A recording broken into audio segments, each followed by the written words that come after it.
आज परिक्रमेतील पायी प्रवासाचा शेवटचा दिवस 4/3/2025 म्हणजे 4/3 मंगळवार 4/3ला 2025 25ला परिक्रमा ओंकारेश्वर येथे समाप्त होईल.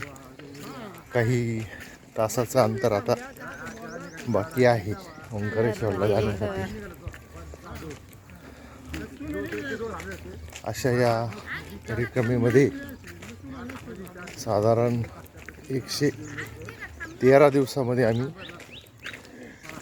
एकदम तंदुरुस्त अवस्थेत ही परिक्रमा पूर्ण केली.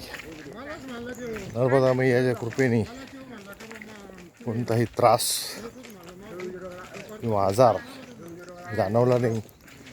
पुढे राहण्याची वेळ आली नाही. आजार पडल्यामुळे